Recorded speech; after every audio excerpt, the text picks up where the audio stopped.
Epa, corillo, pónganse cómodos que esta historia no es de un ángel ni de un demonio puro. Es la de un hombre de dos mundos, el que pintaba sueños con un ritmo y defendía su tierra con lo que hubiera. Esta es la vida y muerte de Neftalí, de Pacholí, del Antifeca. En el corazón del residencial Juana Matos, en Cataño, el barullo era el himno de fondo de la vida. Allí, en los años 90, un jovencito flaco, pero de mirada intensa, Neftalí Álvarez Núñez, empezaba a caminar su propio calvario. No era el más grande, ni el más feroz, pero tenía una determinación silenciosa.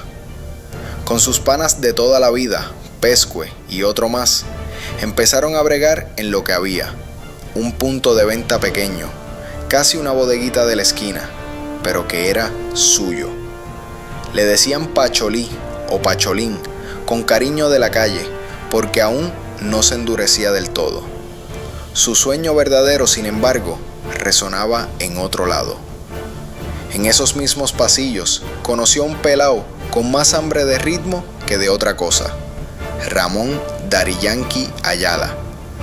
Juntos, antes de que el mundo supiera sus nombres, soñaban con el dembow, con sacar a sus familias de la lucha y hacer que todo el Caribe se moviera con ellos. Pacho cargaba ese sueño en un ojo solo. El otro se lo había llevado un accidente brutal en un trabajo de construcción años antes, cuando un cable de acero se soltó y lo alcanzó de lleno. La calle, entonces, le daba un apodo nuevo y una leyenda: el Antifeca, el que sobrevivió a lo imposible. La calle da y la calle quita. Un día, un sujeto clave, un tal Hueso, que movía los hilos más gruesos en Juana Matos, cayó preso. El vacío de poder era un peligro, y alguien tenía que poner orden para que la guerra no se los comiera a todos. La mirada, la misma que sobrevivió al cable de acero, se posó en Pacholí. No fue por ser el más sanguinario, sino por ser de confianza, de los de toda la vida, y con el temple para no doblarse. De la noche a la mañana, Pacholín dejó de ser un soldado para convertirse en general. Se ganó el respeto a pulso, protegiendo el suyo y asegurando que en su territorio hubiera un código. Se convirtió en una figura de poder en el paisaje del residencial, pero la música nunca murió. Mientras su nombre crecía en las sombras, también empezaba a sonar en los beats. Se lanzó con el dúo Pacho y Cirilo, y luego en solitario como Pacho el Antifeca, un grito de guerra que llevaba su marca de fábrica. Grabó con los pesos pesados, Wisin y Yandel, Lenny Tavares y hasta Rauw Alejandro y Nicky Jam brindaron sus voces para sus proyectos. Su álbum All Star Game en 2021 fue su consagración artística, la prueba de que el nene de Juana Matos había llegado lejos. Daddy Yankee, ya convertido en leyenda mundial, siempre lo recordaba con respeto y lealtad, honrando al amigo de los comienzos. Pacho era ya las dos cosas: una leyenda del género urbano en los escenarios y un líder comunitario respetado y temido en su casa. El brillo tenía una grieta. El pasado y el presente a veces chocaban. Las autoridades federales allanaron su casa en más de una ocasión. Terminó con antecedentes federales por violación a la ley de armas, y para el fatídico 2023 cargaba incluso con un grillete electrónico en el tobillo, cumpliendo una probatoria. La policía y el FBI lo veían no solo como un artista, sino como un eslabón en el mundo del trasiego. Paradójicamente, en sus últimos tiempos, el corazón de Pacho se inclinaba hacia otro lado. Cansado de ver correr sangre de gente que conocía, empezó a usar su influencia para lo contrario. Se convirtió en un mediador, un hombre que intentaba apaciguar tensiones entre bandos rivales, no solo en Juana Matos, sino entre residenciales. Quería paz para su gente. Para algunos, esto lo hacía un sabio. Para otros, en especial para aquellos cuyos negocios florecían con el conflicto, se estaba convirtiendo en un problema, en un traidor al código del silencio y la guerra. La mañana del 1 de junio de 2023 estaba caliente y soleada. Pacho, con 42 años a cuestas, salía de una cita de seguimiento en las clínicas APS del Plaza Tropical Shopping Center en Bayamón. Iba desprevenido, caminando hacia su Infiniti EX35 negro.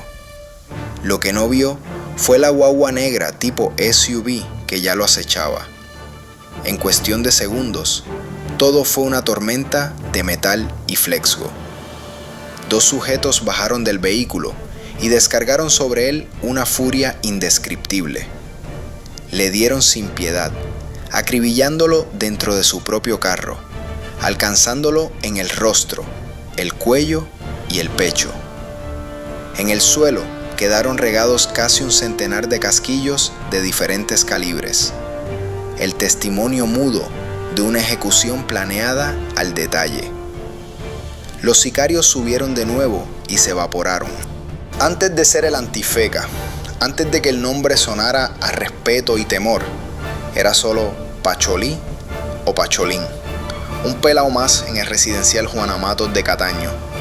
Su entrada al bajo mundo no fue con un disparo, sino con un cálculo. Junto a sus panas de infancia, Pescue y otro sujeto más, montaron un punto de venta pequeño, casi una bodeguita clandestina. No era el más grande, pero era suyo, y lo manejaban con la lealtad férrea de los que se crían juntos.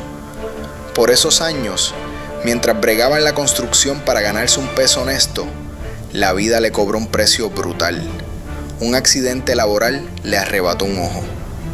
La calle, que bautiza con crudeza, le dio su primer apodo de guerra, el Antifeca, el que sobrevivió a lo que pudo matarlo.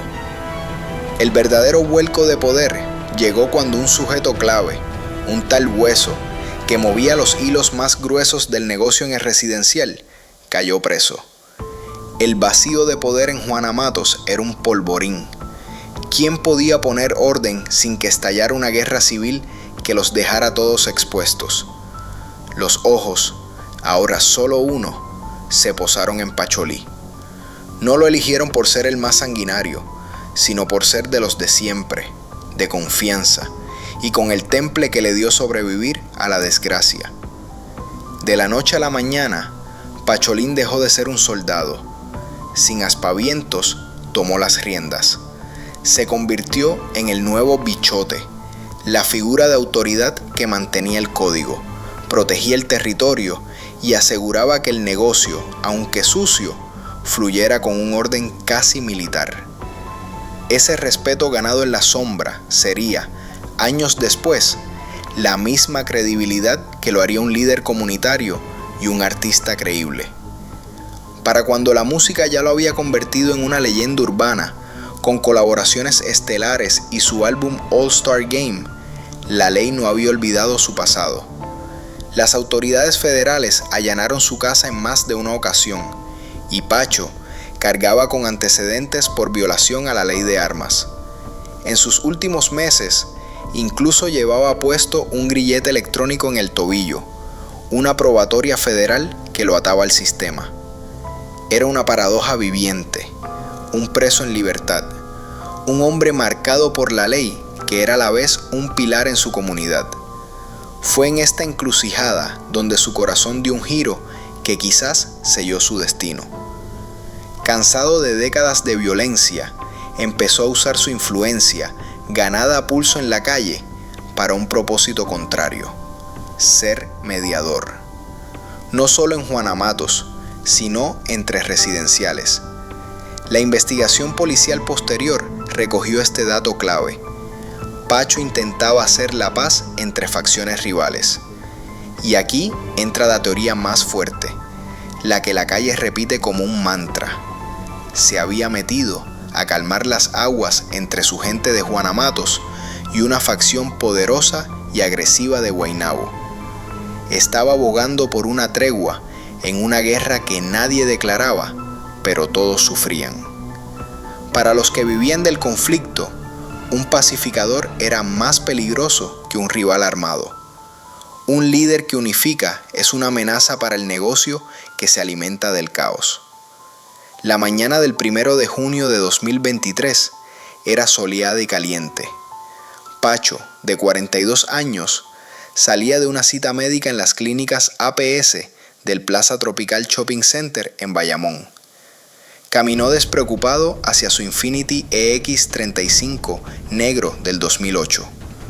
Lo que no vio fue la SUV compacta color gris oscuro que ya lo acechaba, cuyo movimiento fue captado por las cámaras de seguridad. En cuestión de segundos, todo fue una tormenta de metal y fuego. 2 sujetos bajaron del vehículo y descargaron sobre él una furia indescriptible. Lo acorralaron dentro de su propio carro, sin darle oportunidad de defenderse o huir. Le dispararon a quemarropa, alcanzándolo en el rostro, el cuello y el pecho. En el suelo quedaron regados casi un centenar de casquillos de 3 calibres distintos, evidencia de una ejecución planeada al detalle con armas cortas y largas. Los sicarios subieron de nuevo y se evaporaron en menos de 10 segundos. La investigación, hasta hoy, no ha dado con los autores materiales, pero el rumor, esa verdad paralela de la calle, es contundente. Los que bajaron de esa SUV no eran chamaquitos del barrio, eran sujetos de Guaynabo, sicarios profesionales enviados para mandar un mensaje claro y definitivo, que nadie, ni siquiera un bichote respetado, podía detener el ritmo de su negocio. Lo mataron por intentar ser la paz. Su funeral, una semana después, fue una procesión inmensa y pacífica que recorrió desde Juana Matos hasta el cementerio de Cataño. El mundo del reggaetón lloró la pérdida de un pionero. Daddy John La Vida publicó un emotivo homenaje recordando su lealtad y sus sueños compartidos desde adolescentes. Artistas como Rauw Alejandro, Nicky Jam y Wisin y Yandel también ¡Huepa gorillo! ¡Huepa gorillo! ¡Huepa gorillo! ¡Huepa gorillo! ¡Huepa gorillo! Ya les conté la historia, el quién, el cuándo y el dónde. Pero en un caso como este, el cómo tiene su propio lenguaje. Un lenguaje escrito en plomo, en ángulos de disparo y en el silencio aterrorizado de los testigos. Este capítulo no es sobre la leyenda, es sobre la escena fría, la que los investigadores encontraron cuando el humo se disipó y el Infiniti negro de Pacho era ya un ataúd de metal acribillado. Esa mañana en el estacionamiento del Plaza Tropical no fue un encuentro casual, fue una operación de caza. Los sicarios, a bordo de un Hyundai Tucson color gris oscuro, no rondaban al azar. Lo habían seguido, o sabían de antemano que su cita de terapia por el grillete electrónico en las clínicas APS terminaba a esa hora. Esperaron a que estuviera más vulnerable, solo, distraído, con las llaves en la mano y la mente puesta en regresar a su vida, a su música, a Juana Matos. El ataque fue una ráfaga geométrica de violencia pura. No fueron 1 o 2 disparos de advertencia. La policía, al llegar, se encontró con un paisaje de horror. Más de 70 casquillos de bala esparcidos por el concreto. No era el desorden de un tiroteo entre pandillas, era el patrón metódico de una ejecución. Los proyectiles venían de múltiples calibres, .40, 9 milímetros y los letales 5.56 milímetros de un rifle de asalto.